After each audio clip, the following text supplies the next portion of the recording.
রাধে রাধে বন্ধুরা, আশা করি তোমরা খুব ভালো আছো। তো আমিও ভীষণ ভালো আছি। এটা ছিল ভাইফোঁটার ভিডিও। ভাইফোঁটার দিন খুব সকাল সকাল উঠেই আমার যেটা কাজ সেটা হলো আমার গোপালদেরকে রেডি করা। তো গোপালদের রেডি করে দিচ্ছি, ওরা সুন্দর সুন্দর জামা পরে রেডি হয়ে রয়েছে। তো আজকে ওরা জানো তো দাদুর বাড়ি যাবে, মানে আমার শ্বশুরবাড়ি যাবে। তো শ্বশুরবাড়ি যাওয়ার আগে ওদেরকে ফোঁটা দিয়ে নিচ্ছে ওর দাদা। আমি জানি গোপালরা ওর ভাই হয়, সেই জন্য বোনের ফোঁটা দেওয়া দরকার, কিন্তু আমার তো মেয়ে নেই, সেই কারণে আমার ছেলেই আমার গোপালদের ফোঁটা দেয় আর রাখিও পরায়। তো ভাই ভাইকে ফোঁটা দিতেই পারে, এটা আমার মনে হয়। যেখানে ভাইফোঁটাটা ফোঁটা মানে একে অপরকে রক্ষা করার কথা, তো সেক্ষেত্রে একজন ভাই ভাইকে রক্ষা করতে পারে। তো সেই কারণে আমার ছেলেই গোপালদেরকে ফোঁটা দেয়। আর আমি দিই কাদেরকে জানো, বজরংবলী, গণেশকে। আর তার সাথে আমার নিজের ভাই এই যে এসে গেছে। আর সকাল সকাল দেখো বানানো হয়েছে কী বলো তো, মিষ্টি। মিষ্টি তো বানানো হয়নি ঘরে, বানানো হয়েছে ঘুগনি আর চিকেন। যেহেতু আমি চলে যাব তাই ভাইকে চিকেনটা লুচির সাথেই আমি সকালবেলা দিয়ে দিয়েছিলাম, কারণ আমি শ্বশুরবাড়ি যাবো আর কি, ওখানে আমার ননদ থাকে। ননদ ফোঁটা দেয় আমার বরকে। আর আমার উম, ননদের যে মেয়ে আছে সে এই সবে তার 3 বছর হবে আর কি। তো আজকে জানো তো ওর ভাইবোটার দিনকে জন্মদিন পড়ে গেছে।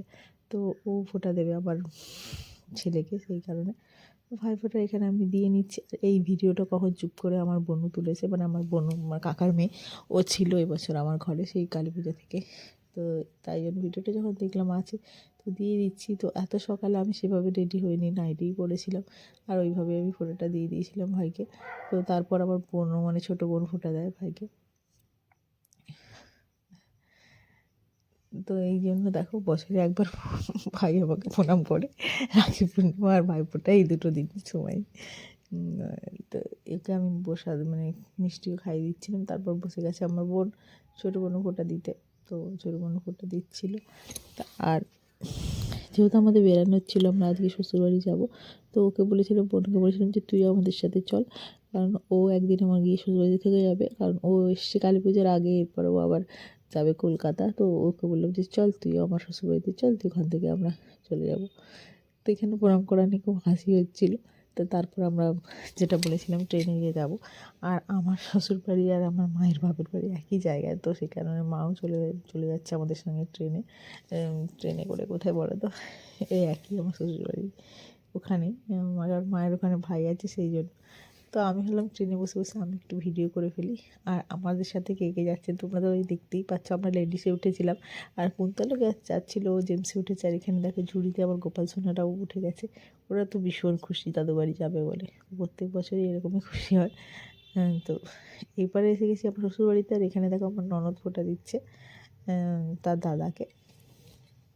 আর তো দাদা বসে গেছে ফোঁটা নিতে, আর পাশে আমার ছেলেও বসে গেছে ফোঁটা দিতে, কারণ আমার ননদের মেয়ে ওকে ফোঁটা দেবে, সেই কারণে।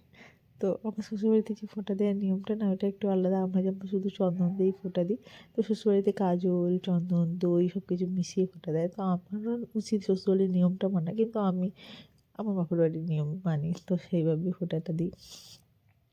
আর তোমাদের বাড়িতে কেমন ফোঁটা হয় সেটা তোমরা অবশ্যই কমেন্টে লিখবে। জানি ভিডিওটা অনেক দেরি করে আসছে। তো যারা যারা আমার চ্যানেলে নতুন আছে তারা অবশ্যই চ্যানেলটাকে একটু সাবস্ক্রাইব করে দিও। আর যারা অবশ্যই পুরনো আছে তারা অবশ্যই একটু লাইক আর একটু কমেন্ট করে দিও। আর এখানে দেখেছো তো বোনু বসে পড়েছে ফোঁটা দিতে দাদাকে।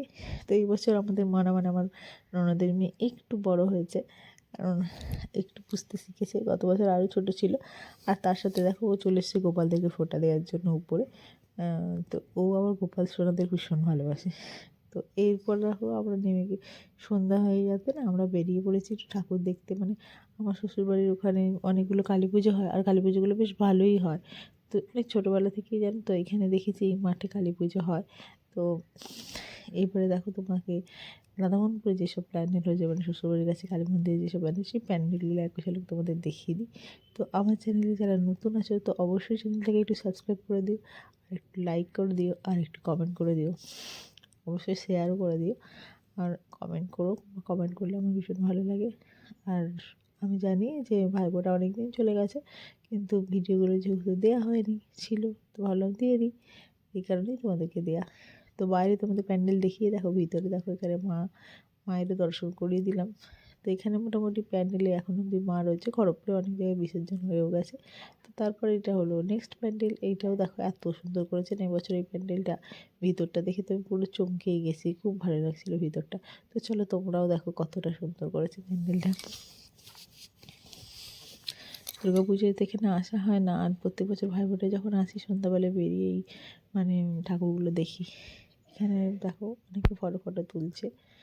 আর এই দেখো ভিতরটা কত সুন্দর করেছে, ছোটো ছোটো ঘর, উপরে ঘরের মধ্যে রয়েছে। আর সবথেকে বড় কথা মাকে দেখো, মা কতটা বড়। আর চলো মাকে দর্শন করাই। তো প্যান্ডেলগুলো খুব সুন্দর লাগছে দেখো। এই দেখো আজকের মতো তো এটা ছিল লাস্ট প্যান্ডেল। তো এটা দেখি আজকে ভিডিওটা এখানেই শেষ করব। তো এই প্যান্ডেলটা প্রত্যেক বছর দেখতে আসি, এটা বাজারের মধ্যে। প্যান্ডেলটা দেখো কতটা সুন্দর লাগছে দেখতে। তো এখানে দেখছি অনেক দিন ধরেই ঠাকুর রয়েছে। আমাদের খড়গপুরে তো ভাইফোঁটার আগেই অনেক ঠাকুর বিসর্জন হয়ে গেছে। আর চলো মায়ের দর্শন করে দিই, মাকে একটু অন্যরকম লাগছিল। আর আমার সাথে চলে এসেছে আমার ননদ আর ননদের মেয়ে। তো আজকের মতো এইটুকুই। সবাই খুব ভালো থেকো। রাধে রাধে।